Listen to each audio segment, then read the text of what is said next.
It's high, high, hey, the army's on its way.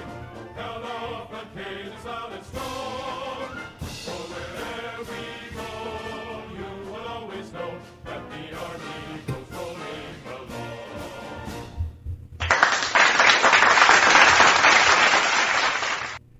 Hi, welcome to Pegasus Research Substack Week in Review Unscripted number 25 podcast. Hard to believe we've done 25 of these. I'm Thomas, the founder of and the author for Pegasus Research. I'm an economist, a military historian, and a U.S. Army veteran. If you like my content and want to support my work, please consider becoming a subscriber on Substack or support me on Patreon. The website will be in the description section of this podcast.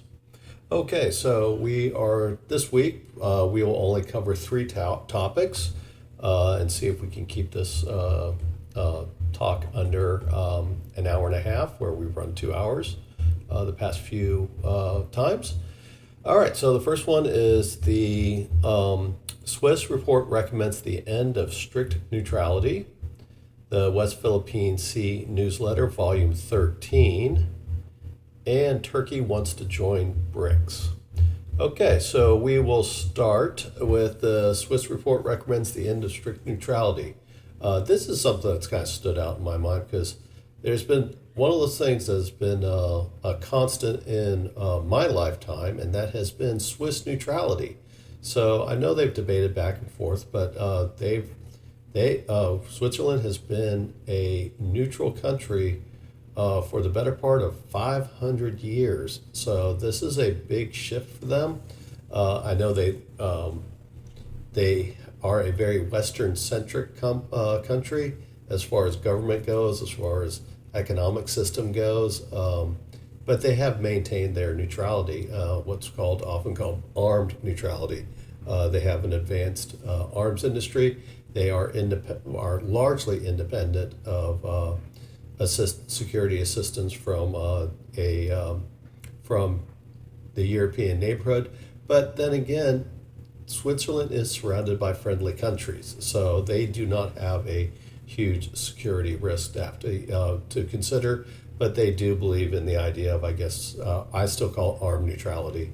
I know that it's hard to say they're armed neutrals when there's friendly countries or non-threatening countries all around them. Just like so many things, no matter what side you land on the Ukraine war, whether for or against, the Ukraine war and the continuation of the Ukraine war has been a paradigm shift in European security concerns and attitudes towards defense and defense spending.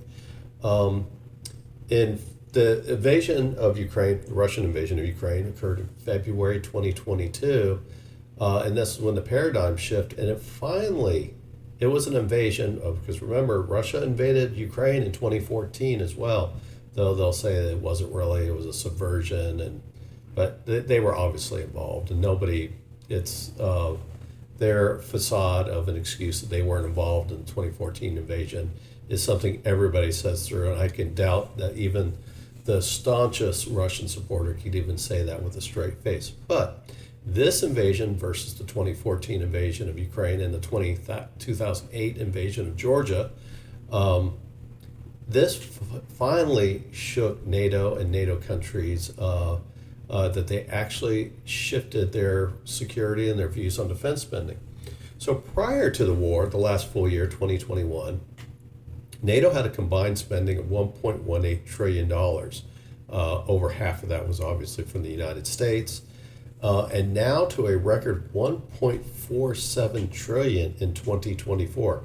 Obviously, 2024 is not over with, but for the most part, that's what was budgeted in 2024. So obviously, you could see a large increase in defense spending. And that is a lot of extra money going into the economies of the European Union and the United States, as these dollars have to be spent. And this doesn't include all the other activities that are not direct defense spending, but are direct or related defense spending. That's obviously military aid to Ukraine that is outside of depleting stocks from current NATO, European, or U.S. NATO stocks and giving them and donating them to the Ukraine. That is often falls under defense spending because it usually means that there's going to be some form of replenishment back of those stocks. At least you hope. But that's part of the problem too, is that, and this is where the other part comes in, is they, meaning Europe, and to a lesser extent the United States, are having issues with defense procurement. Basically, a lot of the arms industries in the U.S. are at close to capacity. In the European NATO countries, it's been allowed to degrade to such levels that producing the weapons and the ammunition, even simple ammunition like artillery ammunition, which has been big in the news, and I've written about it before, the NATO countries or European Union countries that are part of NATO, for the most part, some aren't, even in the United States, being able to produce enough artillery shells that Ukraine needs to fill its requirements are woefully inadequate. So the European NATO countries and the United States have been draining their stocks of mainly 155 millimeter howitzer rounds. So they have to replenish these, but also even rebuild the capacity to be able to replenish the stocks. I think reading in there, I think oftentimes obviously NATO has not been in a major war NATO's never been in a major war. United States has been. Artillery ammunition has, for the most part, they just stockpile it. They build relatively small amounts, and they stockpile it, and what they use for training and to a lesser extent warfare just doesn't get used. So most of it. So they don't need to make a lot of artillery ammunition. They just bring enough to slowly build the stocks and then also use it for training. Well, the depletion rates through the Ukraine war, the amount of artillery that Ukraine's using, and they're not even using the full amount that they would like to be using, especially not compared to what the Russians are firing, who are also struggling to build enough artillery ammunition, is a lot of the spending in outside defense spending is outside of direct procurement. It's building the supply chains and the production facilities to be able to support those increases in defense spending. Now, I know we're talking about NATO's or Switzerland's neutrality. This actually comes back to some of Switzerland, and we'll talk about that here shortly. But obviously, there's a lot of money being spent, and neutral powers such as Finland and Sweden have joined NATO. Now, this is not to say that Switzerland is talking about joining NATO, but neutrality is definitely harder and harder to maintain in this current European environment that has been created by the Ukraine invasion.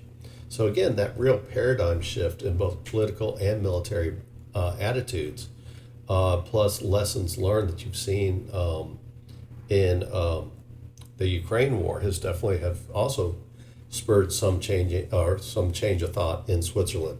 So Switzerland is considering abandoning its traditional neutrality and aligning with the West, though it's not saying it's completely going to abandon the traditional neutral role. Again, it's not talking about joining NATO. And I said they're aligning with the West. Well, they've always been kind of aligned with the West because they are a democratic country and they do have the capitalist system. So they're very aligned with Western values. When I say Western values, I'm thinking European Union, United States, Canada, Japan, those countries, Australia, New Zealand, and, in that type of alignment. And Switzerland, being a Western aligned nation, has agreed to be a supporter of Western sanctions against Russia, often and to avoid violating the European Union or the United States. If Switzerland was left to their own devices, not sure if they would have agreed to being so strict on the sanction regime. And there is some antipathy of Switzerland towards Russia.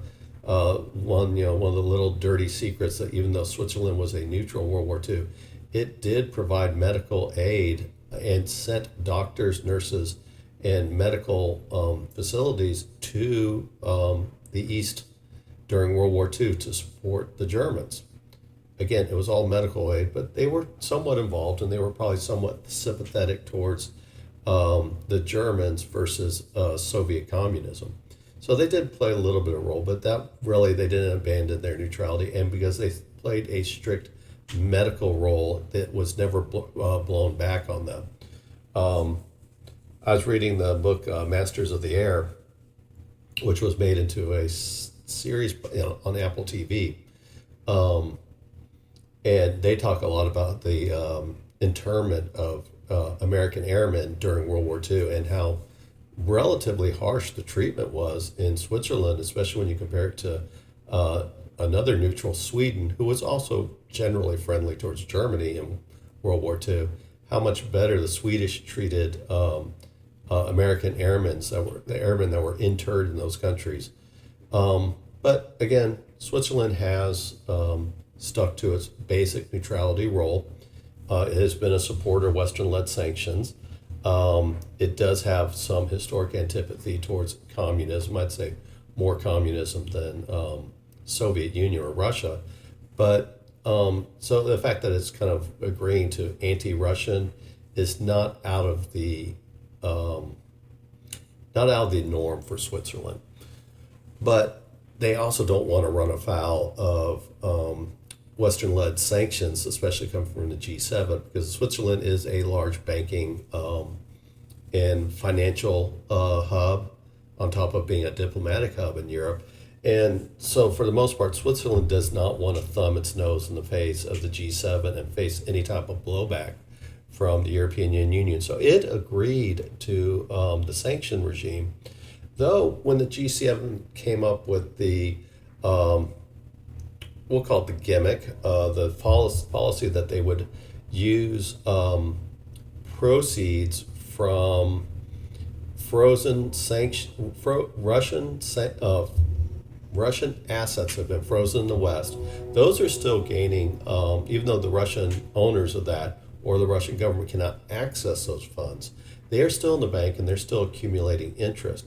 The G7 came up with an idea that they could all agree on, that they would give Ukraine a loan guarantee that is backed by the interest from all those seized Russian assets. The U.S. wanted to actually take the assets away. The EU was no, and I think that was probably the right decision, especially when you look at wanting to be future area for foreign investments. So even the strategy that they did choose is kind of questionable, using the proceeds from interest rates to do loan guarantees to Ukraine, and most likely it seems the indication is Ukraine will never have to repay those loans. It will just be collected from the interest, or the countries that are making the loans based on that backing will just receive the interest from those frozen Russian assets. Switzerland did not go along with that. They did not agree on liquidating any Russian assets to give to Ukraine, nor did they agree to use the proceeds of assets that are frozen in Switzerland to be used by the G7 in this schema to give loan guarantees to Ukraine. So they're not completely following along with the G7 in that regards. But they are somewhat, they're neutral, and they did.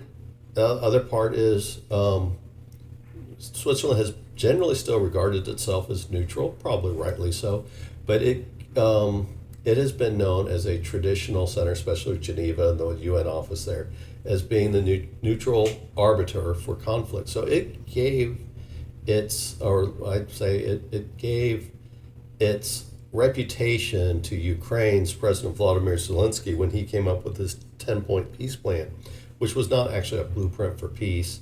It's more of a dictation of what they expected from the Russians to come to peace, to even come to the peace talks. And the Swiss agreed to and this was back in January 2024, the Swiss agreed to host these peace talks. Peace talks that were not even had a blueprint for peace, and peace talks that did not include Russia, which was the basic aggressor of the war. This agreement, or this decision, seemed very naive on Switzerland's point of view. The Russians accused Switzerland of giving up their neutrality status, and they were viewed as a country hostile to Russia. And it's hard to believe that Switzerland could ever lend its reputation as a true neutral arbiter by giving in to peace talks that were not peace talks, and peace talks that did not include the Russians. And it did create a communique, but it was probably the most milquetoast communique after the fact. And the Chinese didn't agree, and most of the global South did not agree to sign this communique. So it was largely a failure and kind of an embarrassment to Switzerland. So Switzerland has been trying to play neutral, but this was a case where they kind of naively fell into the Western camp, in my view, by agreeing to those peace talks without the Russians being involved. So the Ukraine war has caused a lot of questions in Switzerland as they see this more and more defense spending going on, and they see what's happening, that how warfare has changed in since the Ukraine war. A number of Swiss experts commissioned by the, from my understanding, by the Swiss government. I'm not sure what part of the Swiss government. I didn't go that far into it. On August 29, 2024, they made a suggestion to the Swiss government to work on what's called a common defense capability with NATO and the European Union. So this is a real question about what neutrality, that's a real break from neutrality if you're talking about working on common defense capabilities with NATO and the European Union. Because one thing Switzerland has is they don't allow any of their weapons or ammunition to be sold to countries that are at war. And like many countries, including the United States, they have stipulations that before any country that bought Swiss weapons or ammunition, before they can pass those, donate those weapons and ammunition to a third party, they have, like third party like Ukraine, you have to have Switzerland's agreement. By law, Switzerland is not allowed to allow its weapons or its ammunition to be used by any party or be transferred by any party that is at war. Now, of course, if a country is attacked and it goes to war, Switzerland's not going to say, well, you can't use these weapons. But there's a likelihood that Switzerland would not allow the selling of its weapons. That's just in Swiss law. That's part of its strict neutrality law. So working with NATO, which is, again, a defense alignment, and the European Union, which is called an economic union in Europe, this is really crossing a line. And the common defense capability also crosses into the European Union as it considers a role that is outside of NATO for defense. So Ukraine war, as I stated before, has changed warfare as you're seeing more and more use of medium and intermediate range missiles, drones, and hypersonic missiles, and more hypersonic missiles are on the way. So you're seeing aircraft not directly delivering weapons. You're seeing them doing it at more of a standoff range, or they're surface to surface and air to surface cruise missiles. So you're seeing less aircraft, where you're seeing many of the aircraft that the Russians are using, the combat aircraft, are not flying deep into Ukraine. They're for the most part, they're launching their most of their weapons either from surface launchers or from bombers, but they do not cross deep or at all into Ukrainian airspace. So there's this standoff capability that has been seen in this war. And again, obviously drones has been a significant portion of this war. And again, hypersonic missiles are just in its infancy. You're seeing some use of hypersonic missiles by Russia, but they do not have a lot of them. And the countries that they're buying weapons from, Iran and North Korea, don't have hypersonic weapons outside of your normal ballistic missiles. Your ballistic reentry missiles, I mean, those are hypersonic, but you're talking about vehicles that don't have to go in that parabolic course like you see with ballistic missiles. I'm sure I'm missing something in the exact explanation of hypersonic missiles, but for the most part, you're seeing a change. So typically, Switzerland has relied on armed neutrality. They have a significant military capability and they're in a geographic location that would make it very hard for an invading army to successfully invade Switzerland. Again, you're talking about the Alps. You're talking about something that's geographically nestled in the Alps, surrounded by friendly countries, so it doesn't have to worry about. So it's not really they've ever had to worry about. And again, they have. I still think they practice universal conscription. This country is armed to the teeth as far as small arms. Well, when you're talking about the use of intermediate range and medium range missiles, drones, and hypersonic missiles. Having that geographic protection in the Alps and being surrounded by friendly countries may not be enough. And especially when you're talking about missiles that are launched outside of airspace range, so the Swiss Air Force cannot stop these missiles from flying in that are launched from fighter aircraft or bombers. So this actually puts in question about Switzerland's traditional ability to maintain being neutral, that armed neutrality may not be enough. So there's discussion within Switzerland is becoming a member of the European Sky Shield Initiative, which is led by Germany. And so Switzerland is considered becoming a potential member, which would require an agreement with Germany and possibly an agreement with the EU. So this would be a case where Switzerland would actually have to join them, or they wouldn't have to join the EU, but they would have to form some type of an agreement, which would be a big change from their neutrality point of view, because they are signing an agreement for defense protection from an outside source other than, again, outside of Switzerland. Now, the European Sky Shield Initiative is what they're looking at is that NATO provides, they do have an air defense capability, but they look at it from the perspective of the battlefield and less of trying to protect, traditionally anyway, protecting airspace outside of aircraft. So most of the missile defense are more on that tactical side and less about trying to protect the homelands of each country outside of the use of air cover. So some of those traditional views of defense against an armed force. The Ukraine war has shown that the use of missiles and drones and hypersonic missiles are kind of outside the traditional role of what NATO would do. NATO would provide air and missile defenses for the most part, for its command and control. It would provide it for its communication network, which could include bridges and stuff like that. It will do it for its military assets. But can it really extend a missile protection to the power grid, like you're seeing attacks in Ukraine, where Russia consistently attacks the power grid in Ukraine, or attacks dams and stuff like this? This is kind of beyond the NATO scope, which is, again, a military organization. They will protect their military assets, but will be less likely to have the ability or even the mandate to protect a civilian population center.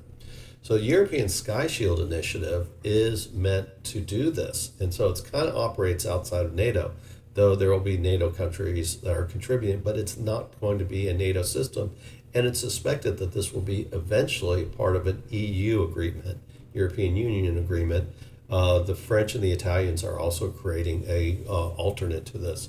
Now, it is hard for Switzerland as being one country to be able to, with its resources, it's a rich country, but to be able to create something like the European Sky Shield Initiative or the French Italian counterpart of it, it takes a significant amount of resources. I think European Sky Shield pulls weapons systems from 3 different countries: the United States, Israel, and Germany.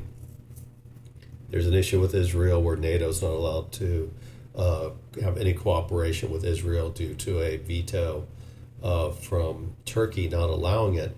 But I think since Germany is acting outside of NATO, they're still working with Israel for the Arrow 3 missile for missile defense on top of the American Patriot system and a number IRIS-T system in Germany, and I think one other defense system as well.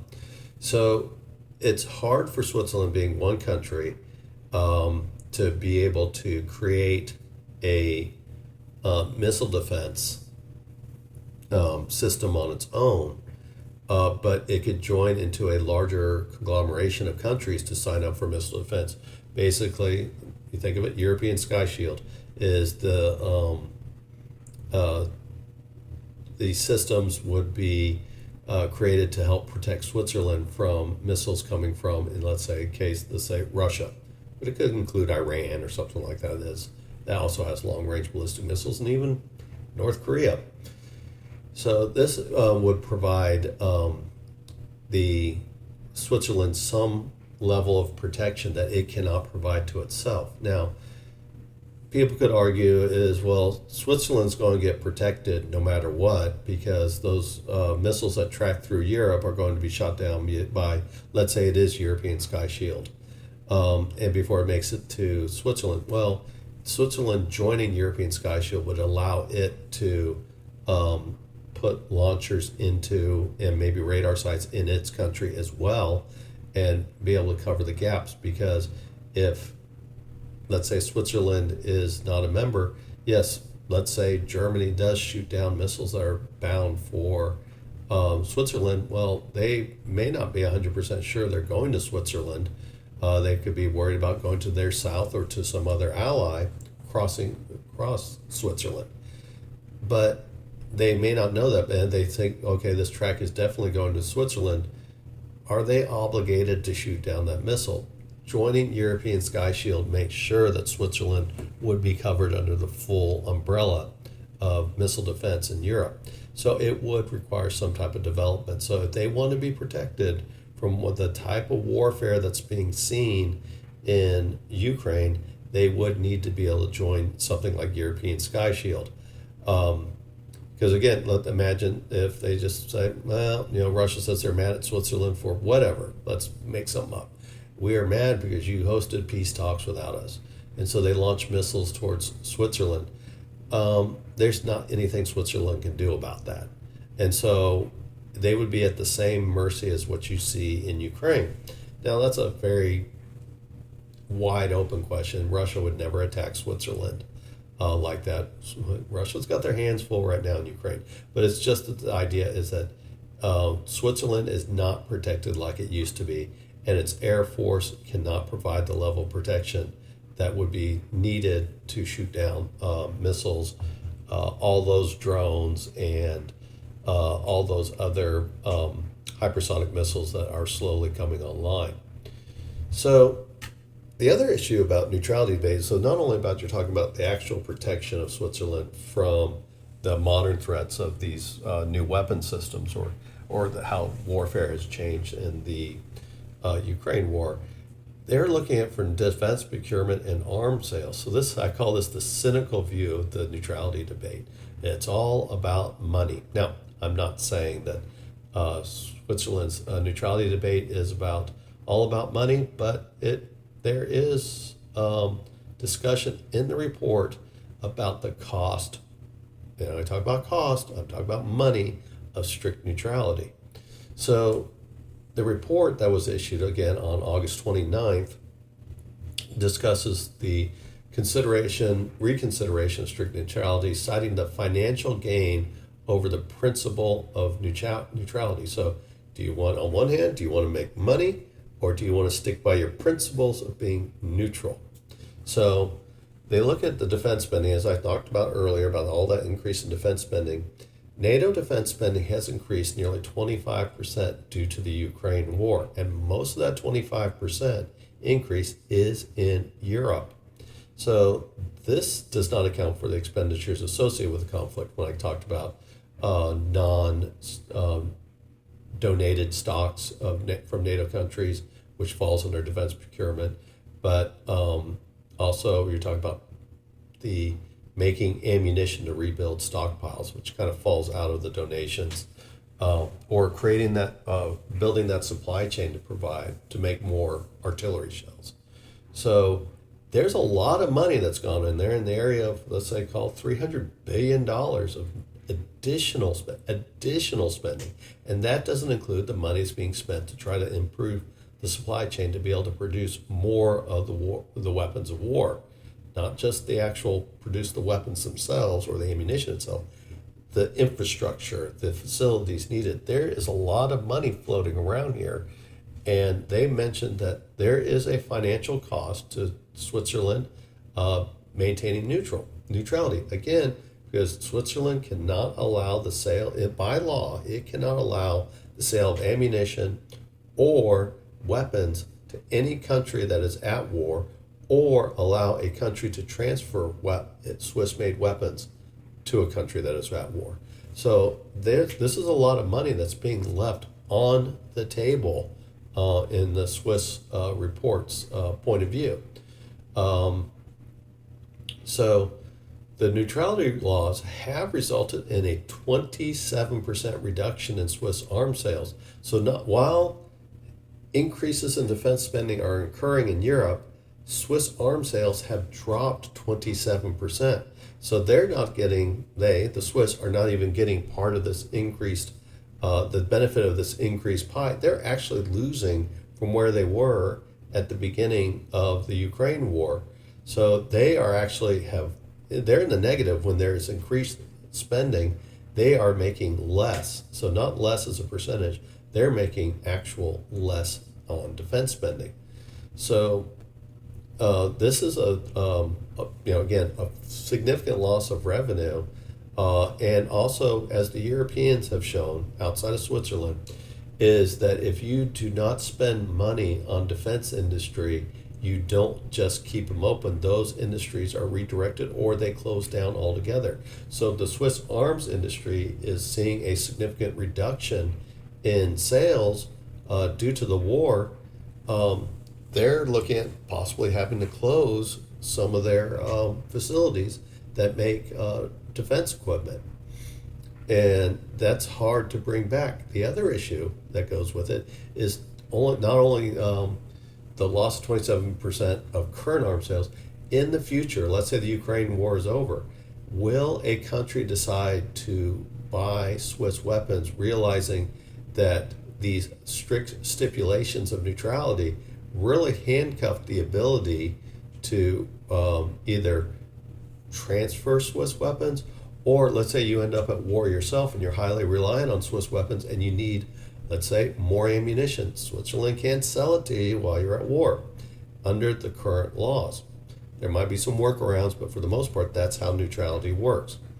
I'm sure there's probably something about licensing, but I'm not sure what Swiss law currently is about licensing the production of Swiss arms. So they're obviously losing a lot of money in there. And also what you're looking at is the potential loss of Europe. The European Union is really pushing to increase the supply chain, to greatly increase the production of artillery shells. This is, again, Switzerland's laws are probably going to cut them out of this this program, because, again, even if they say, okay, we will start selling more art, we'll increase generically at home, domestically, we will increase the amount of artillery shells. Well, how many countries are going to be willing to buy Swiss-made artillery shells with those stipulations that you can't transfer it? So the cynical view is there's a lot of money being spent, and the Swiss arms industry is running in the negative, or is doing worse than it was prior to war, even though spending has risen 25% European wide. So there's a lot of money being left on the table, and these people making these recommendations to the Swiss government to abandon neutrality or at least heavily modify the laws have cited that. So again, a very cynical point of view, but a real point of view, especially when you talk about a country that has a pride in its armed industry and its been ability to provide significant high-tech defense solutions to other countries. This is going to put a real dampener on that, and so it could end up hurting the Swiss arms industry. Also, again, domestically as well, because they'll just say, well, the Swiss arms company, there's no reason for us to keep these facilities open as countries stop buying from them. So the other issue that's kind of a little bit of a minor issue, but it does raise eyebrows, is NATO is opening a liaison office in Geneva, Switzerland, which is part of that neutrality debate, because why would you allow a member of a military mission, NATO, a military alliance, allowed to operate a office in Geneva? Now, there are reasons for NATO to be operating in Geneva. It is a UN headquarters. NATO does have liaison offices in Vienna, which is also a neutral country. NATO has a liaison office in New York, which is, again, not a New York neutral, but again, they put offices in close to the UN offices. There is an office in UN office in Africa, and NATO doesn't have a liaison officer there because Africa is outside of NATO's basically geographic operations area. So they could argue that they're just putting somebody there, like they did at other UN offices, and so that's the Swiss supporters of it saying it's not really giving in to neutrality. It's just NATO's doing what it typically does because they are putting this office close to the UN headquarters, and that's what NATO says it's for, and the Swiss seem to be agreeing to it. But there's 180 countries' embassies in that neighborhood that they're putting the liaison office. There's also, I think, 750 NGOs that operate in Geneva, and NATO will be able to operate with all those contacts right there. Now, NATO is only having one full-time person in this office, so it's not like they're going to be able to do a lot, but it does create something on the policy debate over neutrality. So, the Ukraine war has brought Europe together to debate about the ideas of Swiss neutrality. And my personal view is they will make some changes to neutrality. I don't see them changing their status and joining the Western Alliance. I don't see them doing what Finland and Sweden did, but I could see some change in the strict neutrality role due to the Ukraine war. I mean, they've already kind of sullied their reputation by lending their reputation to the Ukraine peace talks. Ukraine's 10-point peace plan, which was a folly. But the real thing is the 27% reduction in arms sales. It's cynical, but I think that there's a real cost to be made. There's a lot, and there's countries like Germany has an anti-aircraft system that they very much want to donate to Ukraine, but the producer of the ammunition is Switzerland, so it's called the Mantis anti-aircraft system, or air defense system. I will say anti-aircraft, but air defense system. they can't give it to Ukraine because of Swiss neutrality laws. So Germany might have to go in there and have to get into the business of making their own ammunition or find somebody else that will do it. And again, this is money that Switzerland will be leaving on the table. So I think that they will probably make some changes to the law. I do not see Switzerland giving up their neutrality. And I don't see them giving up strict neutrality. I think they will change some rules. They'll make some laws, make it more amenable for them to sell arms to countries just to capture some of those sales, but also it can't be understated, maintaining their domestic arms industry. They cannot let it go out of business because then they would be wholly reliant on other countries to provide their defense needs, which is very hard to do as a neutral. I mean, I know Switzerland, they don't make their own aircraft. They buy aircraft. Their primary fighter, I think, is the F-18 Hornet, made by the U.S. So obviously they still do buy arms from outside of Switzerland. So an interesting thing when I looked at the final statement coming from the person who was involved in this report.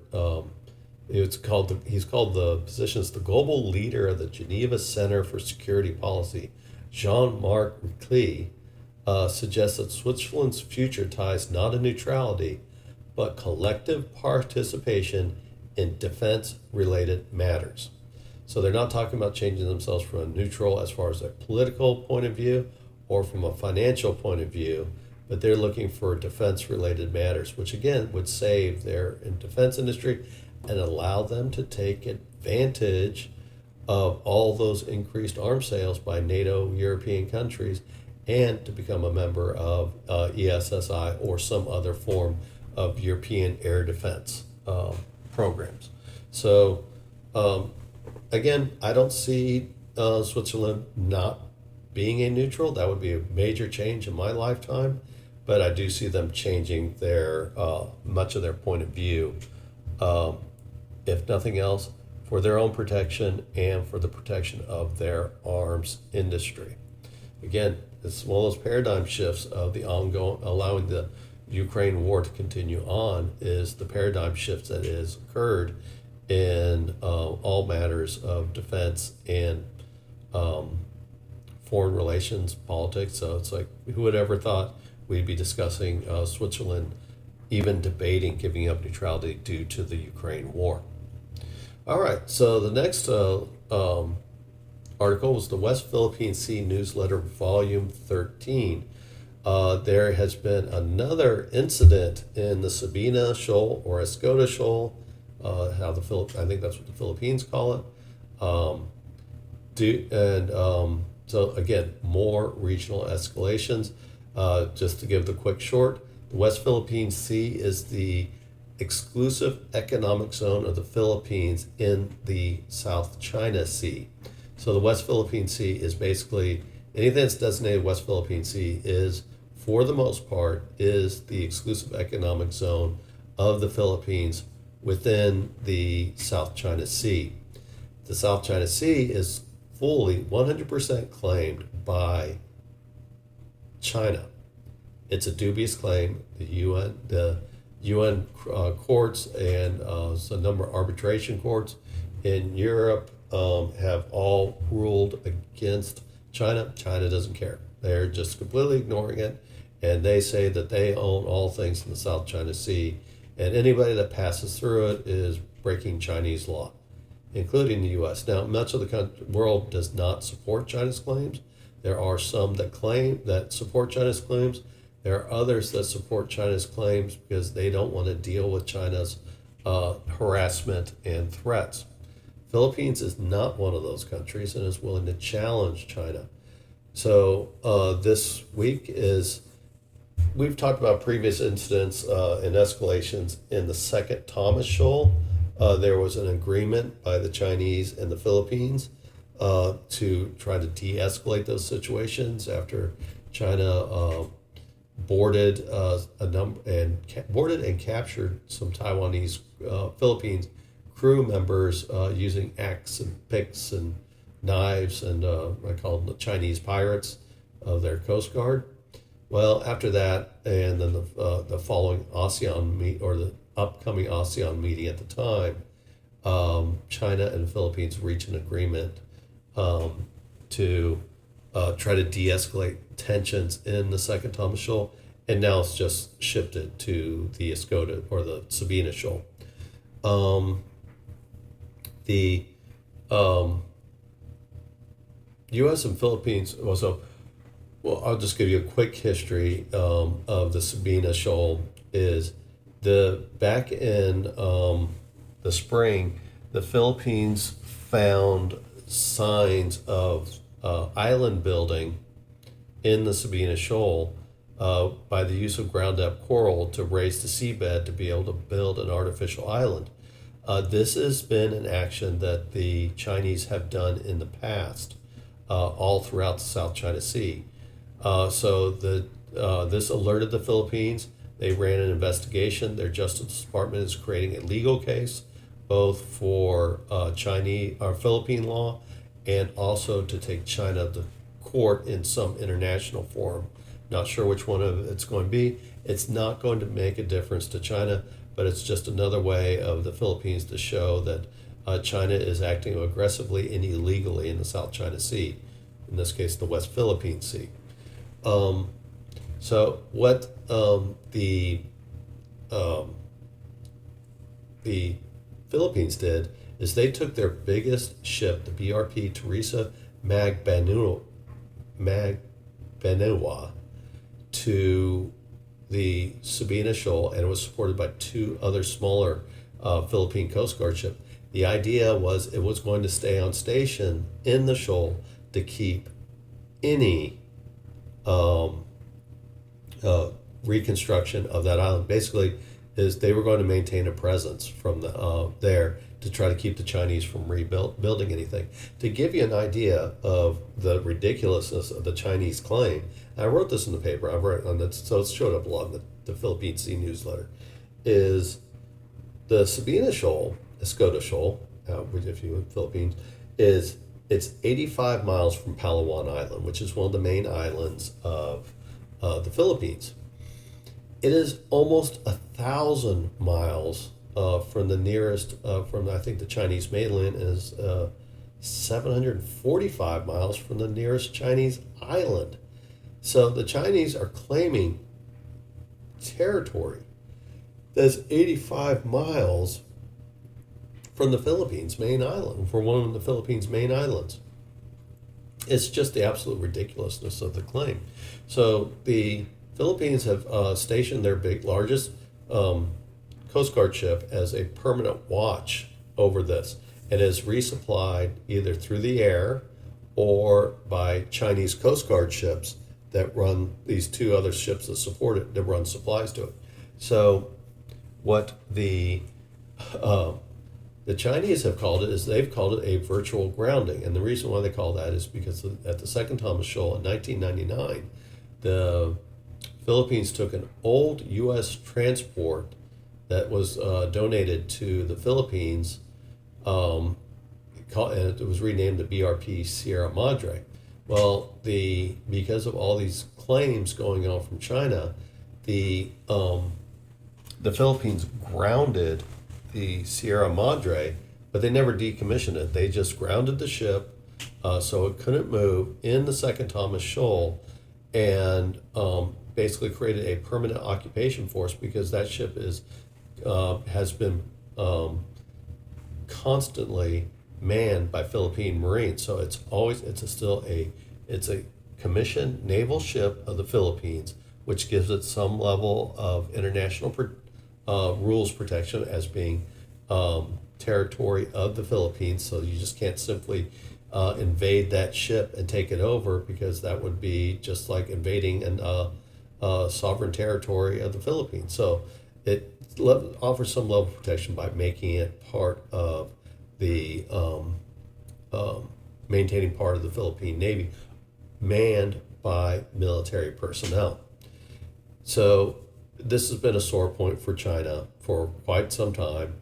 What they're saying is that the Magbanua being in the Escoda Shoal, Sabina Shoal, is a virtual grounding. So when they talk about virtual grounding, that's what they're talking about. They are referring to basically the Teresa Magbanua is being used as basically by sitting there is basically creating a permanent man presence in the Escoda Sabina Shoal, just like you see in the second Thomas Shoal.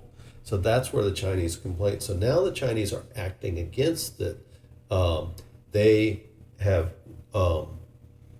done several major steps. They have sent warships into the area like 2 weeks ago. They've their Coast Guard, their maritime militia.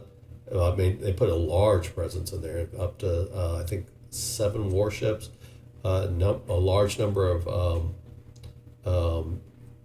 Chinese Coast Guard ships, and Chinese maritime militia ships. So they had almost 40 ships in the area to try to keep resupply to the Magbanua. So, which included ramming the ships, the Philippine resupply ships, from getting to the Philippine ships, the other Philippine ship. So but they haven't really touched the Magbanua. But now they're going into, as they're trying to block it. They've when supplies have been airdropped to the ship, the Chinese have launched rubber boats out to try to intercept all the supplies to the ship. So they're blocking ships, the Coast Guard ships getting to it. They're blocking they're intercepting the airdrop supplies. The ship is too small to actually land a helicopter on, so they have to. They've been airdropping them through helicopter. So the Chinese are becoming more aggressive. They're basically trying to starve the Magbanua out so it leaves. Well, it wasn't leaving the area, but it was sailing around the shoal. And I'm not sure if they were trying to maneuver themselves to the point that they could actually have somebody breach them or move away from the Chinese ships so that they could get a resupply. The ship was actually rammed on August 31st by the Chinese Coast Guard ship CCG 5205. The Magbanua did actually get a hole sustained in its hull. No injuries were reported. No damage has been reported on from the Chinese side. That doesn't mean it didn't happen, but there's no reported damage there. So this was the first time they rammed this larger ship of the Philippine Coast Guard. So this was really kind of a bigger move because and shows that they're really stepping up, where they actually went after the Teresa Magbanua initially, where they've left it alone because, again, it is the biggest Coast Guard ship in the Philippine Coast Guard, which, again, size matters in the ramming instance. Is tonnage and engine power does have a role to play in ramming. And if you start ramming a bigger ship, you risk getting damage to your own ship. So that was a big escalation by the Chinese. Even though there was reported damage to the Magbanua, they have the Philippines have said, well, no, they're not pulling it out of the area. So it's not sure what's going to happen. I'm sure I will probably write about more of it, revisit some of the areas. But this was a big action. Again, this was a big escalation by China, where they're basically doing everything they can to cut off, because they don't want something like the Second Thomas Shoal, where there's another man presence. They're trying to force them out, force the Philippines out of the area. Not sure that means they'll restart building the island, but this is a big issue in especially so close to the Philippine Islands.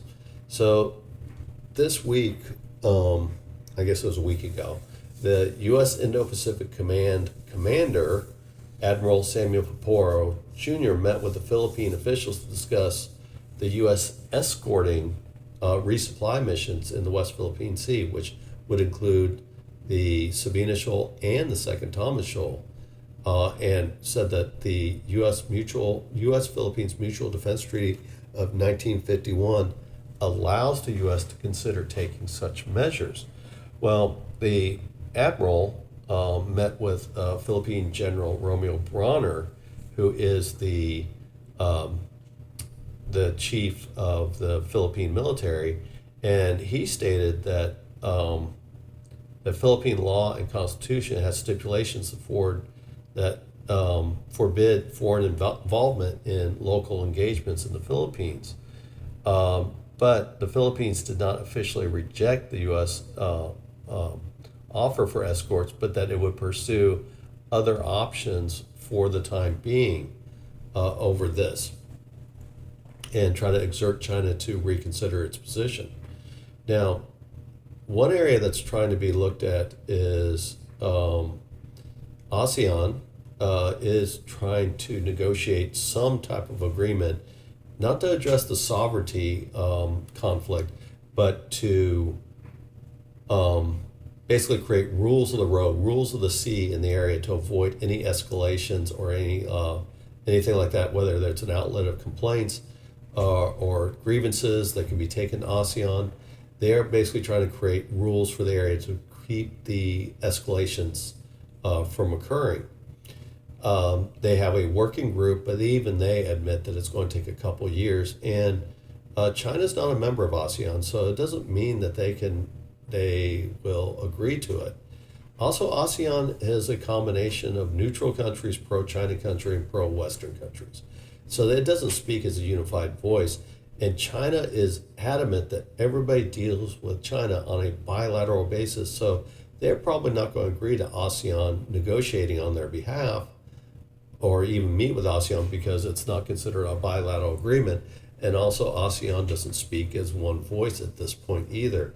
It doesn't mean that ASEAN will not be able to create something in the area, the South China Sea, West Philippine Sea, to try to reduce tensions, but it's going to be an uphill battle. It's going to take years, and they still have to convince China to abandon its official stance of only dealing with countries on a bilateral basis.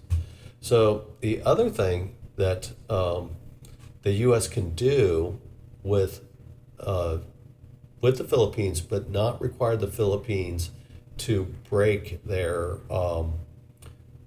law or their constitutional requirements, is the U.S. and the Philippines could collaborate to deploy additional anti-air and anti-surface assets in the West Philippine Sea to deter China. Now, they've already started moving into this direction. They're starting to see Typhoon deploy. You have one Typhoon missile deployed to the Philippines, and it hasn't been withdrawn to the protests of China. Philippines says it's not going to be permanently stationed, but the Philippines have not, or the U.S. have not announced any intention to remove the system. Typhoon is completely mobile. It's an air mobile system. It is made to be flown into areas, hotspots, to either serve as a deterrent or to increase capabilities into a region. So the Typhoon's kind of playing the role that it was originally designed to. There's increased tension in the South China Sea. It was originally introduced into the Philippines as part of an exercise to allow the Philippines to work with advanced U.S. weapons, but they have not deployed it because they haven't stated specifically, but the Typhoon system was made to be deployed in high tension areas where its assets or where its capabilities could be used, in this case, access denial. So the Philippines have also purchased Indian-made BrahMos supersonic cruise missiles. So they're already starting to build a capability where they could strike further out against the Chinese ship. And the idea between this also is that the Philippines signed an agreement, I think in July. took a grant of $500 million. Half of it was to upgrade, I think, 14 bases, joint use bases in the Philippines, but also the other half was to improve security infrastructure in the Philippines to allow them to use or purchase U.S. weapons and to have a joint operations center that could have more U.S. surveillance capabilities available to the Philippines. So there's that idea is that it's starting to increase the capabilities of the Philippines. Again, this does not require anything like escorts, something that would be against Philippine law. It's just increasing the capabilities. So at that point, you're increasing the cost to China to be able to operate in the West Philippine Sea. If they chose to push to the point of a armed conflict or threaten an armed conflict, is the Philippines are creating the ability, not only through just having the defense pact, but also actually having actual capability that could act against China in the case of actual conflict. Again, a deterrent factor. The U.S. Marine Corps also in this kind of this access denial is deploying littoral regiments to the region. Now, this is something that's kind of controversial with the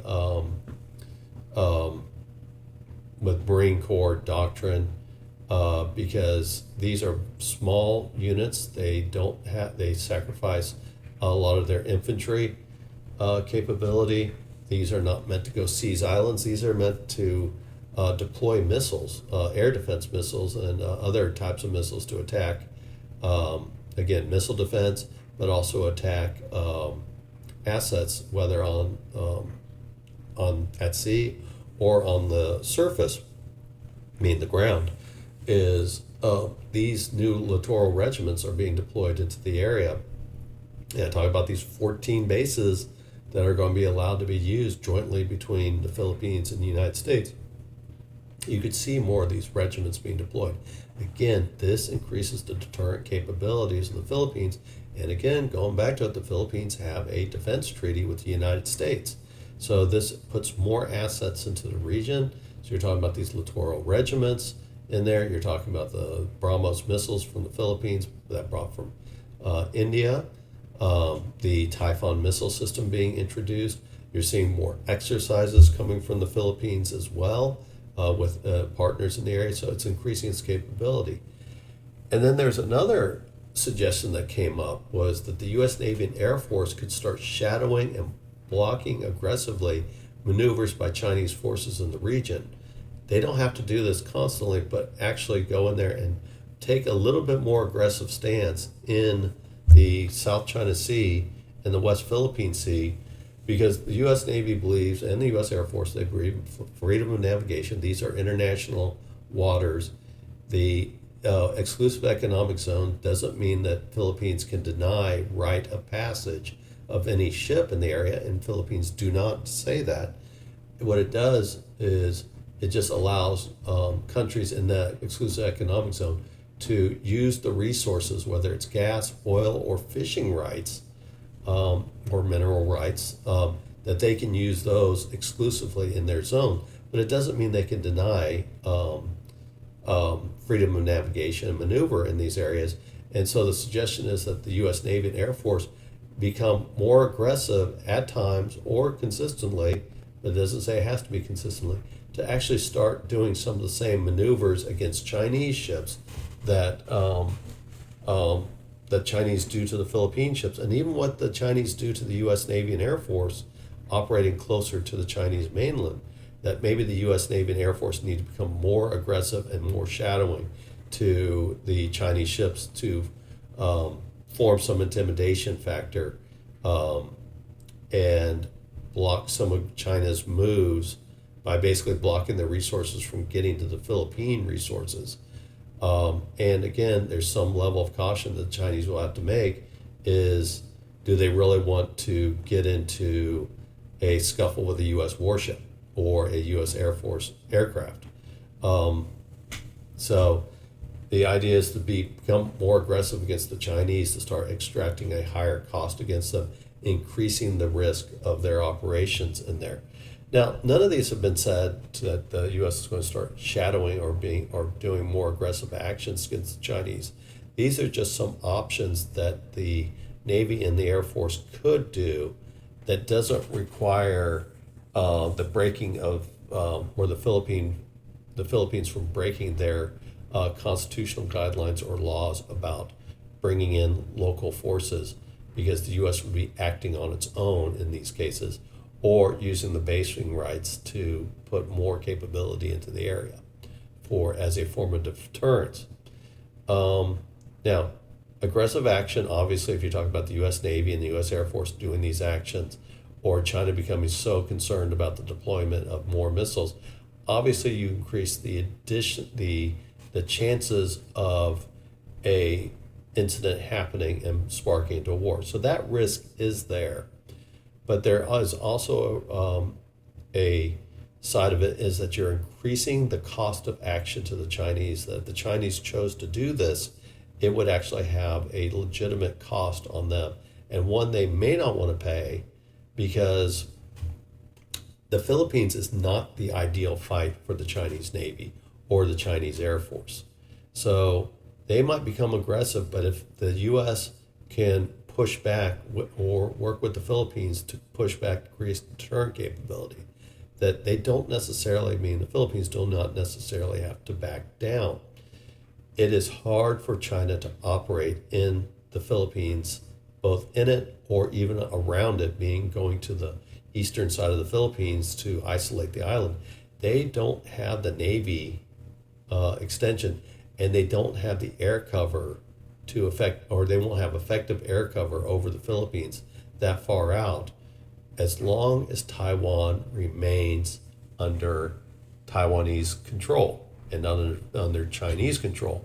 Because I keep coming back to it, is Taiwan is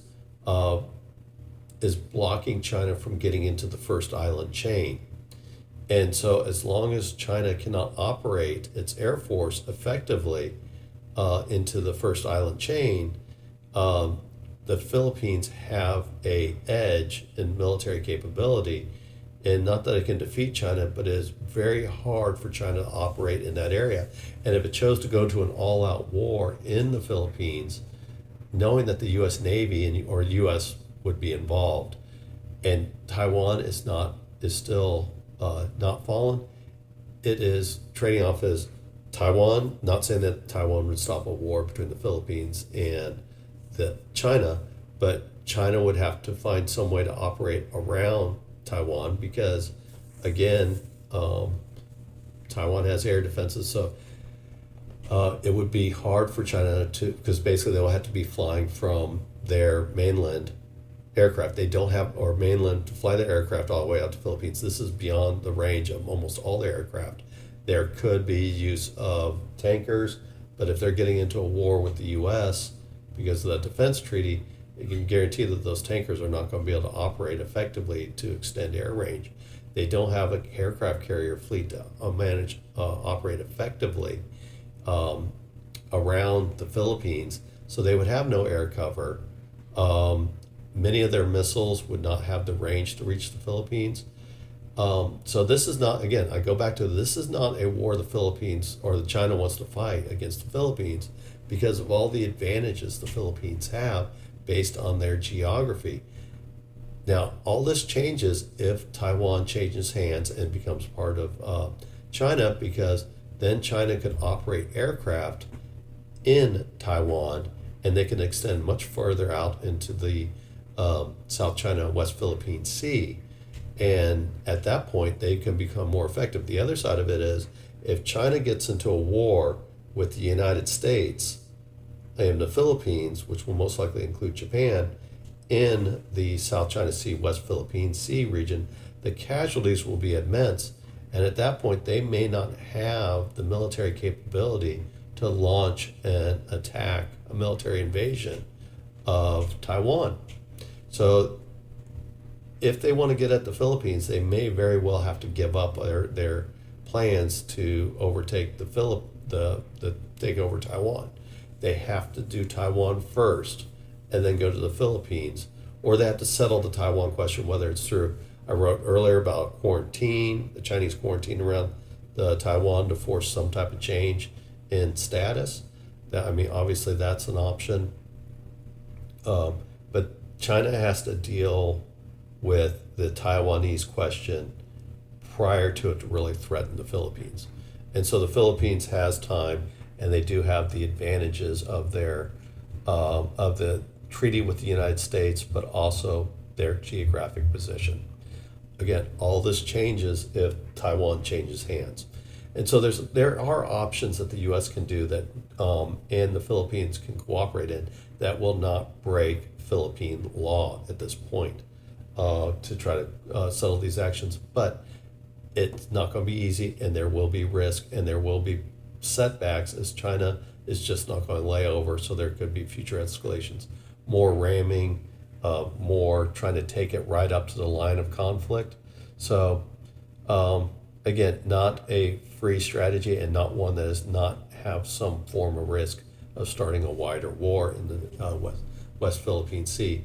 I just kind of outlined why it's not in China's interest at this point to push it, and that is an advantage that the Philippines still have, even without resorting to U.S. escorts to resupply Philippine assets in the West Philippine Sea. All right, so the next article is Turkey wants to join BRICS, which is a union not as integrated as the EU or the G7, but it is basically members of developing countries in the global South. The original founders of BRICS is Brazil, Russia, India, China, which it was known as BRIC at the time, and then South Africa joined, and then it became BRICS. And it now includes a number of other countries throughout, and they're expanding membership. So Turkey has expressed interest in wanting to join BRICS. And this causes some issues of changing the political and status quo for both Turkey and Europe.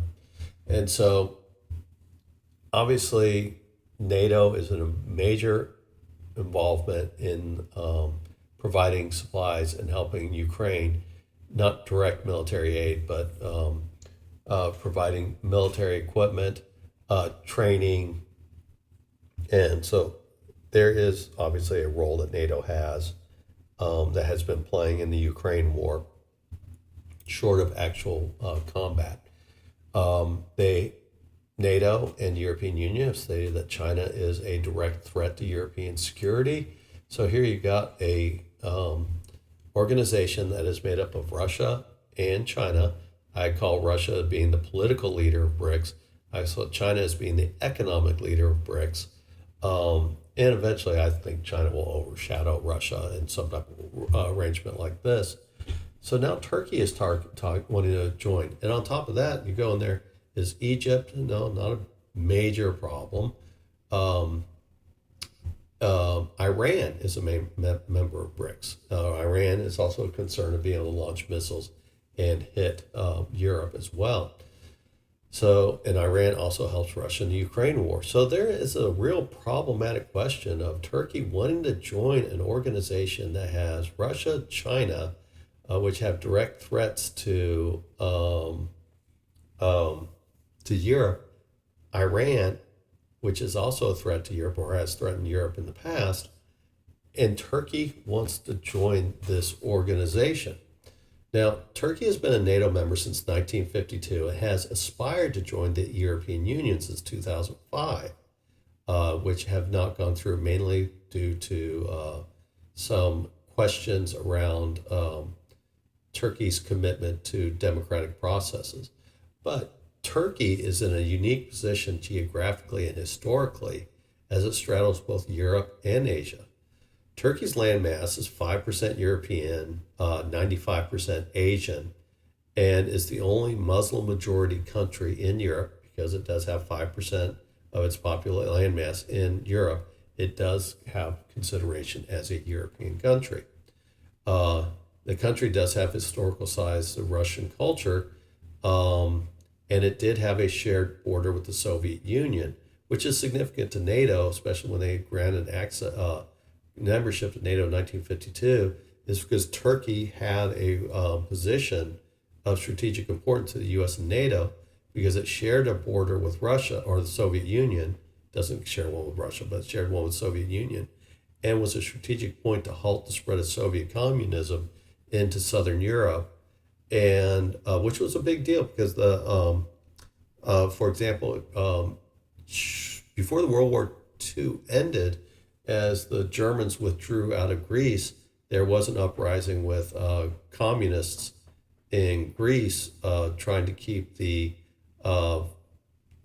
Greek government that fled to Great Britain, or United Kingdom, I'm sorry, fled to the United Kingdom and operated the Free Greece forces, that the concern of communism in Southern Europe, Italy had some issues with the Communist Party as well, is having Turkey as a bulwark against the spread of communism in Southern Europe served a purpose for the U.S. to have it joining NATO. It had the shared border with the Soviet Union. It allowed for the deployment of U.S. nuclear capable forces, including the actual deployment of nuclear weapons in Turkey to threaten the Soviet Union. The Cuban Missile Crisis, one of the cruxing points or counterpoints that the Soviet Union made was, well, the U.S. has missiles in Turkey, withdraw them if you want us to withdraw our missiles from Cuba. So it was a sticking point, and Turkey to this day still deploys, has a base that has, U.S. doesn't confirm or deny it, but it is suspected that it still has nuclear weapons there. So it does hold that strategic importance for the U.S. and NATO. I talked about it has historical ties to Russia. When I went down a rabbit hole of the Byzantine Empire.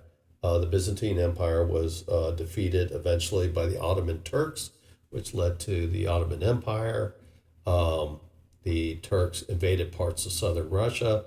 But when Constantinople fell but to the Ottoman Turks and the Byzantine Empire collapsed, much of the religious artifacts of the Byzantine Empire, which was also known as the Eastern Roman Empire, when the Roman Empire broke in half, you had the Western Roman Empire led by the Vatican, religiously led by the Vatican in Rome, and then you had the Eastern Roman Empire led religiously by the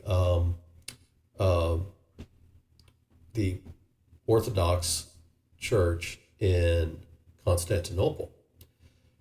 So when they fell, as it was becoming more and more threatened to Constantinople and the Byzantine Empire was more and more threatened by the Ottoman Turks, you start seeing religious artifacts fleeing out of Constantinople and parts of Greece to Rome, or they went from Constantinople to safer parts of Greece with religious artifacts, which was just prior to the Reformation, where there was a flood of religious documents that had been outside of the control of the Catholic Church. So many of these historic religious documents were flowing out of Constantinople and parts of the Byzantine Empire to the west, as brought into this new renaissance of the old things Roman as far as religion goes. And so all these new religious artifacts were arriving into the old Western Roman Empire, which again didn't exist. The Eastern Roman Empire, Byzantine Empire lasted much longer than the Western Roman Empire. So, but the other part is much of the leadership fled to Moscow, and they called Moscow the third Rome, the second Rome being Constantinople, first Rome being Rome. The Byzantine Empire fled to Moscow, or many of its religious leaders, fled to Moscow and set up the Orthodox Church. So you had the Greek Orthodox Church and you had the Roman Orthodox Church. I know there's Russian Orthodox Church and the Greek Orthodox Church, and you have some offshoots in that, but that's the main splits of the Orthodox Church. And you look at Moscow, you see the I think it's St. Basil Church, I think, in Moscow. But you see in both St. Petersburg, formerly Leningrad, and Moscow, you're seeing large, distinct elements of the church that even Stalin could not even get rid of completely. Is much of Russian culture was impacted by the fleeing of religious leaders from Constantinople to Moscow and reestablished the church there.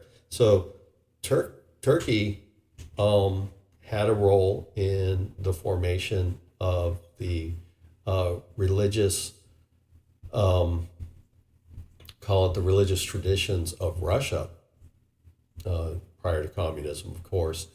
So there is that tie between Turkey, an unusual tie between Turkey and Russia, not only geographically, that's important to NATO, but Turkey's influence on Russian culture.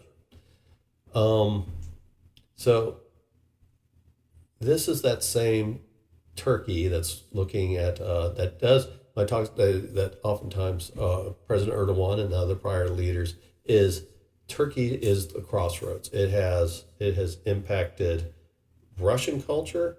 It is the bridge between, and it's in the Levant. It's the bridge between Europe and Asia for trade and other things. It controls the Black Sea through the Dardanelles and Bosporus. That's the only way to get in and out of the Black Sea, and that's controlled by the Turkish government. Also, why it was important to NATO as well. The invasions of Southern Europe. So there was obviously Ottoman Turks had a role in invading parts of Southern Europe, so spreading of the culture there. So Turkey is really at the crossroads. So you can't really argue with Turkish historians or Turkish President Erdogan. So this is the Turkey, and he often Erdogan talks about he wants to rise above the bipolar world, and use Turkey's position as being a crossroads of culture and geography to sit between both worlds. Now, I think that's a bunch of crap. I think this is a way to shake up the status quo. I think this is something to try to get some type of concession out of the European Union. But Putin, I'll go into this too, Putin's going to use this to his advantage. He will probably offer BRICS membership to Turkey just to disrupt things within from his rivals in the West. We'll talk about that shortly. So I think that crossroads stuff is a bunch of flowery crap. So Turkey has controversial relationships with the U.S. and Europe. We won't even go into the deeper history again of the Turkish invasions of Southern Europe. Turkey attempted, and it still has an open application to the European Union since 2005, but it has not made any progress towards moving. Basically, the European Union has not rejected Turkey's application, but they have not accepted it either. And they talk about the lack of reforms and democratic protections inside Turkey to make them compatible to the European Union. Now, this wasn't helped in 2016 when there was an attempted coup in 2016 that Erdogan blamed on the U.S., United Arab Emirates, Egypt, I think. So he blamed it on those countries. A coup attempt that failed, but it resulted in the detention of 70,000 people and the eventual arrest of 35,000 of that 70,000. And this has been a concern with Europe is because the lack of due process. It was just a roundup and sending these people to jail, prison on some of the lightest of charges. The basically Erdogan's reaction to the coup was disproportionate in the European view as far as rule of law went. So also Turkey has ongoing conflicts with Kurds in Turkey, which also spreads through parts of Iran and Iraq and other parts of that part of Asia. But there's ongoing conflict with the Kurds. Turkey does not want the Kurds to have an independent homeland, even in other countries such as Iraq. It doesn't want Iraq breaking the country to have a Kurdistan involved. Kurds are the majority population in the northern part of Iraq, and they are a problem for the eastern part of Turkey, for the Turkish government. Also, the Turkish diaspora in Germany was protesting European elections, German elections, and Erdogan played a significant role by telling Turks that the German government led by Angela Merkel was enemies of the Turkish people. So he tried to influence German elections by stirring up the diaspora in Germany. And so this did not make friends with much of Europe. So again, there is reasons for the EU to be somewhat suspicious of Erdogan since 2005, but things that he's done after 2005 just reinforces their suspicions. So the other thing is that there is military challenges to Turkey as well. Turkey entered an agreement in 2017 to purchase $2.5 billion of Russian-made S-400 anti-air defense missiles, despite Turkey being a NATO country. Now, the concern was that if Turkey ever integrated these S-400s into the NATO defense structure, that would give the Russians basically an electronic threat or electronic into the internal workings of NATO defense and would actually weaken the NATO structure. So the U.S. responded by sanctioning Turkey from purchasing advanced military hardware, which is one of the issues that Turkey stated for the reason for buying S-400s, because he didn't think he was getting favorable terms for buying American military hardware, mainly the Patriot defense system. So he chose to buy the S-400. The U.S. also responded by removing Turkey from the F-35 Lightning II fighter program, where Turkey was supposed to buy 100 of the new fighters. Turkey's basically been kicked out of that program. They did get some help with their F-16s when they finally agreed to allow Sweden in. The U.S. agreed to finally get that Turkish vote to allow Swedish entry into NATO. The U.S. gave some packages to advanced military packages to allow updates to Turkish F-16s, but they are out of the F-35 program. Turkey, again, they postponed Finland and Sweden's NATO membership due to disagreements over statements that both those countries have made regarding Turkey and its apparent or its lack of due process and protections, democratic protections. Turkey has threatened to invade the Armenian majority Christian majority country of Armenia to its east, and it has also threatened to attack NATO member Greece to its west. As late as January 2024, he was making missile threats and invasion threats to Greece, a fellow NATO country. So this is very unusual that he's attacked politically NATO countries. He's slowed down the expansion of NATO. This is regardless of what you're looking at, what your thoughts are about NATO expansion. And I've had my own questions about it. But Turkey has not shown itself to be a particularly reliable partner when it comes to military matters as well. But Turkey also has the second largest armed forces in the in NATO, just short of the United States, though obviously capability-wise, it has some gaps to make up for. But it is the second largest army in NATO. But it doesn't seem overly committed to a lot of the principles of NATO. So Erdogan has also had a role in the Ukraine and Gaza war. He has boycotted, Erdogan, all commerce with Israel and blocked all NATO cooperation with Israel over the Gaza war. Obviously, Erdogan has been pro-Gaza. He's been anti-Israel. It wasn't too long ago that Israel and Turkey actually had fairly friendly relations. Not anymore. And so he even threatened to invade Israel at one point, but that was kind of bluster more than anything. He is not allowing NATO cooperation with Israel. That's some of the concerns with the European Sky Initiative, because it does use an aero defense, or it has as anti. The Arrow 3 missile is being used or is supposed to be used in the ESSI. That's kind of slowed that down. Now, Turkey's not doing anything wrong with this, because NATO rules allow for a boycott or allow veto power. It just takes one country to have a veto power to stop all progress, because unanimous consent of NATO rules. So Turkey's not doing anything wrong here, but it's been a source of frustration to its European partners.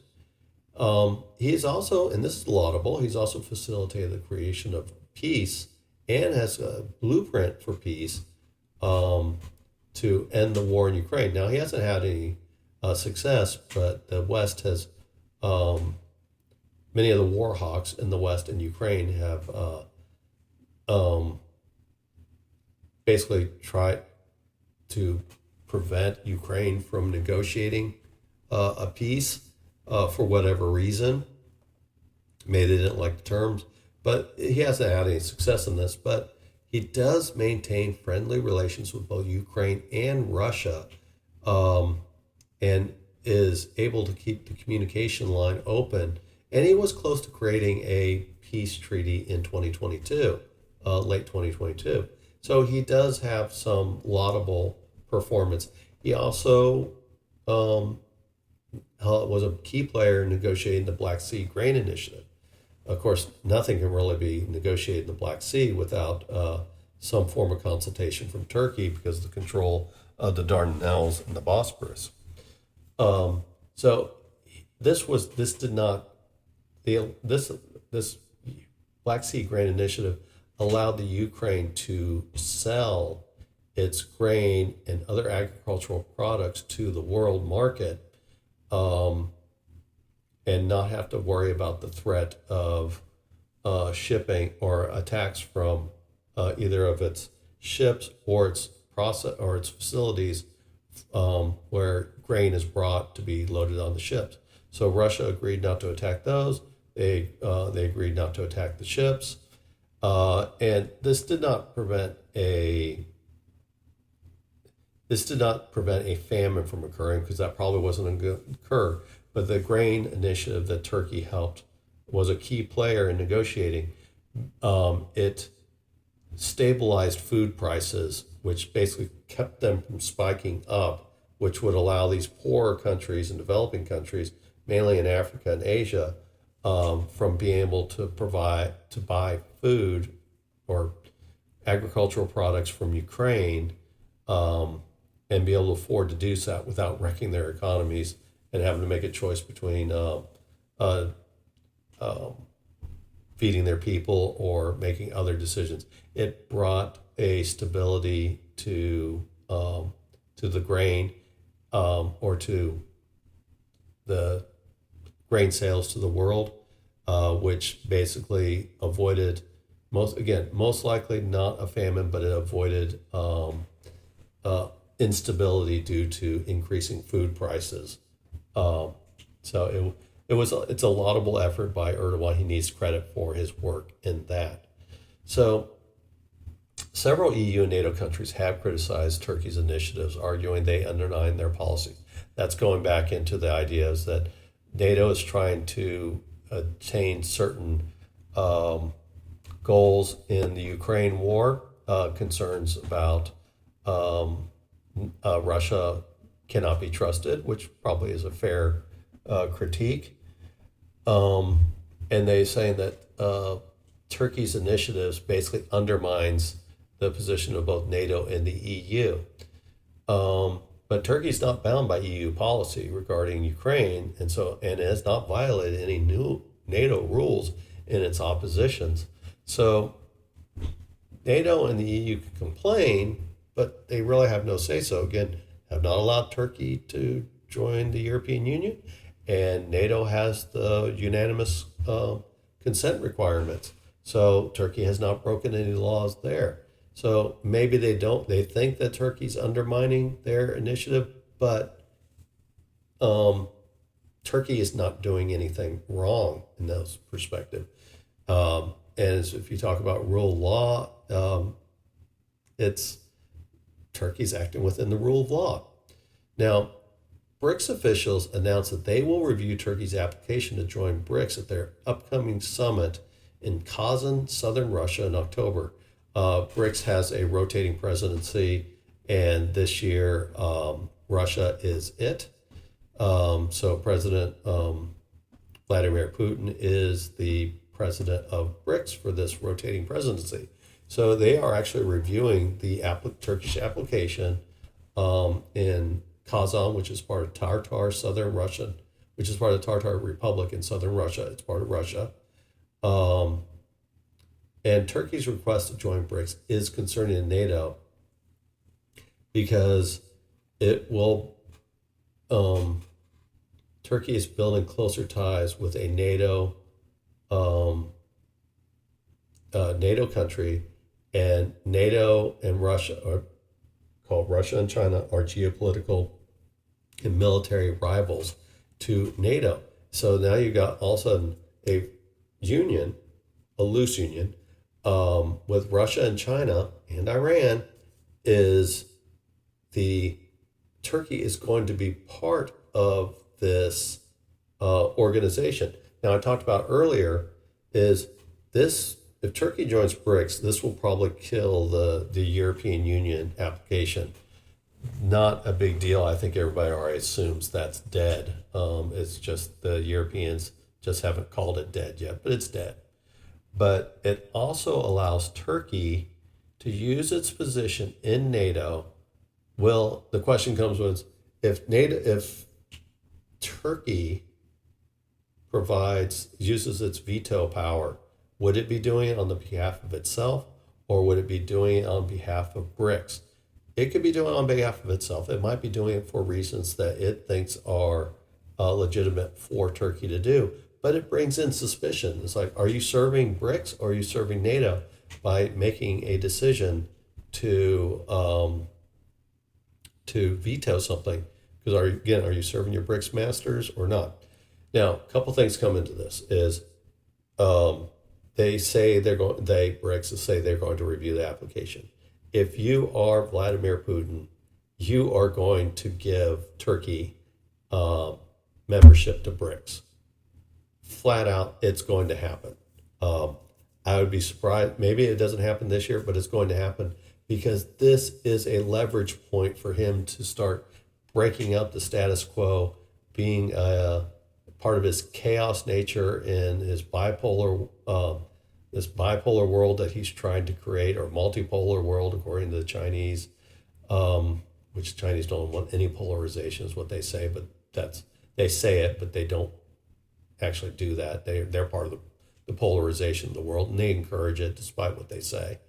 So if you're Vladimir Putin, you're absolutely doing this, if nothing else, just to cause another weakening point within NATO, in Europe, but mainly for NATO, because at this point is now you're questioning Turkey's loyalty. They've already bought the S-400. Now they're part of a union with BRICS, that's politically led by the Russians. It's going to create suspicion within NATO. If you create suspicion within NATO, you make make the alliance weaker. Again, you've got that that unanimous consent law. The other part of it is with NATO. NATO has no way of kicking out a member. There is, just like the European Union, there's no mechanism to kick anybody out of Turkey or out of the alliance. But also, if you could kick Turkey out, would you want to? It would, that void would be filled by Russia and China if they decide to go ahead and kick Turkey out. So it's, even if you could, this weakens NATO. But but would they really want to kick Turkey out? Because that would allow Turkey to extend into, or it would extend Russian efforts in the region. They have very close ties with Syria. Turkey borders Syria, so you have that. So you have then you have the issues issues with Cyprus, and you have the issues with Greece, Armenia. It creates a lot of issues. So would NATO really want to kick Turkey out? But this decision by Turkey is going to weaken NATO, and so is he attempting to use this to try to get some type of concessions out of NATO, or get some type of concessions from Europe? Not sure, but this is a serious concern, and is going to create a definite rift inside Europe and inside NATO if they get membership. And I just don't see how Russia turns down that offer or that application. So Turkey talks about they're trying to position themselves in the bipolar world by cultivating ties in the world that are overshadowed by other decisions. So they talk about cultivating ties, and they want to bridge. This means Erdogan he wants to cultivate ties in the world, and he wants to bridge the gap between Asia and Europe, and bridge the gap between developing and developed, to bridge the gap between BRICS and European Union. Is this really his case, or is he just trying to break the status quo? Is he being a chaos master in Europe, just like, or in international diplomacy, as he's often been, and other things he gets involved in? He threatens Greece that he's purchasing Russian weapons. He wants to join this political union led by Vladimir Putin. Is he really trying to cultivate ties, or is he just trying to shake up the status quo? It will be interesting to see what happens when they meet in October. See if Turkey withdraws their application request prior to it, as maybe the Europe or the U.S. offer or threaten something to get him or Erdogan to withdraw the application. So more to see. I'm sure I'll discuss more about it. Again, I don't see anything virtuous from this decision to join BRICS other than just shaking up ties. Erdogan has not talked about wanting to break away from. He's never talked about wanting to leave NATO, but he's doing stuff just to antagonize NATO. Again, I don't hold it against Erdogan using the boycott, the veto. That is within his rights to do. That's part of NATO bylaws. I do have concerns that he brings in S-400 into the country, and how does NATO operate within that? It would almost have to cut out Turkey out of the NATO defense structures, but how do you do that if they're still a NATO country? And again, runs the questions: do you really want to kick them out of NATO? No. But how do you integrate with a country like that has its primary geopolitical opposition's military equipment in use? Now, they'll go back and they'll argue, well, Poland and Romania still have Soviet-era equipment. But none of their equipment in there actually ties into, because air defense systems are overlapping systems. You do not have that with what you're seeing in Poland and Romania. So it is somewhat different than that. So a real concern for NATO, and it'll be interesting to see what happens is if there's something happens that gets Turkey to withdraw their application. Otherwise, I don't see Russia turning it down. All right, so that is this week's broadcast. Kept it under 2 hours. I'm continuing to see growth in new users and subscribers and followers on Substack. Very little growth seeing on Rumble and YouTube, which is fine because I've been focusing more on Substack. Those other two, Rumble and YouTube, are mainly outlets to try to bring viewership back over to Substack. So anyway, thank you for all my new subscribers and followers. Welcome to all my subscribers and followers that have been with me. Thank you very much for your continued support. I hope all of you have a greater week. If you have any questions, you can reach me on Substack, and I will certainly take time to answer it. I didn't get any really pithy or weird questions from YouTube and Rumble this week, so I don't have anything to discuss there. For the most part, I don't get anything but constructive discussions on Substack. All right, so I hope all of you have a great week. Thank you for tuning in, and we will talk to you next week. Thank you. Bye.